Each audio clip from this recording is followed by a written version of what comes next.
Καλώς ήρθατε σε άλλο ένα 2 κοκτέιλ σε 2 λεπτά και σήμερα έχουμε κοντά μας τον μοναδικό Έλληνο-Κορεάτη bartender Σπύρο Μινέτο. Καλώς ήρθες Σπύρο. Γεια σου Μιχάλη. Γεια σου Σπύρο. Γεια σου παιδιά. Ο Σπύρος ο Βασιλακόπουλος. Ο Σπύρος ο Βασιλακόπουλος δεν υπάρχει. Δεν υπάρχει. Δεν γίνεται ακόμα. Ο Σπύρος καλά μου παιδιά που ήταν μαθητής μας το 2014 και Σπύρο πες μας πού θα σε βρούμε αυτή την περίοδο και κάποιο νέο σου. Αυτή την περίοδο είμαι στο 9Β Home Bar και σας περιμένω όλους να δοκιμάσετε τον καινούργιο μας κατάλογο. Σπύρο, τι θα δούμε σήμερα? Σήμερα θα δούμε το Pornstar Martini και το Familiar Feeling σε μια παραλλαγή από εμένα. Το Pornstar Martini, το οποίο φτιάχτηκε στις αρχές χιλιετίας από τον κύριο Douglas Ankrach. Συγκεκριμένα το 2002 στο Λονδίνο. Και το 2017 στο Athens Bar είδαμε τον κύριο Douglas Ankrach να έχει μια εμφιαλωμένη έκδοση του Pornstar Martini.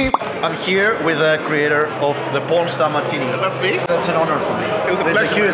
I hear Pornstar is very famous in Greece. Πάμε να δούμε το κοκτέιλ. Το ποτήρι το οποίο θα χρησιμοποιήσουμε θα είναι ένα cocktail glass. Θα το παγώσουμε. Η διαδικασία θα είναι shake. Παγώνουμε το shaker μας. 20 ml lime, 20 ml σιρόπι βανίλιας, 40 ml πουρέ passion fruit, 40 ml βανίλια βότκα, 10 ml liqueur passion fruit. Βάζουμε καινούριο παγό στο shaker μας. Ρίχνουμε το προϊόν μας μέσα στο shaker. Το κλείνουμε και ξεκινάμε να χτυπάμε.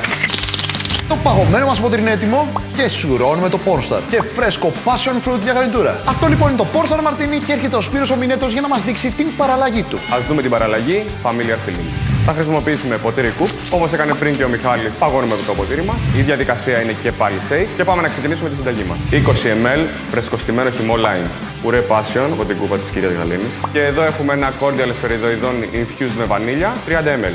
Συνεχίζουμε με λικέρ μανταρίνι Ναπολεόν 20 ml. Τέλος, Φιλάντια βότκα 40 ml. Χτυπάμε το shaker για 10 με 15 δευτερόλεπτα.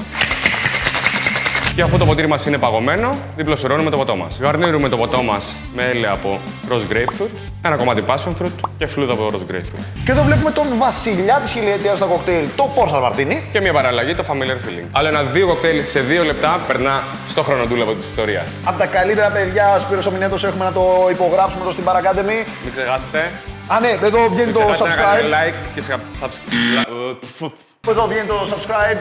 Οκ, οπότε εδώ πατάτε. ξεχάσετε, παιδιά. Και από εδώ κάτω είναι τα βίντεο τα οποία θα βγουν ή βγήκανε. Θα έχει link να πατήσετε. Και μέχρι την επόμενη φορά και το επόμενο 2 κοκτέιλ σε 2 λεπτά. Ciao!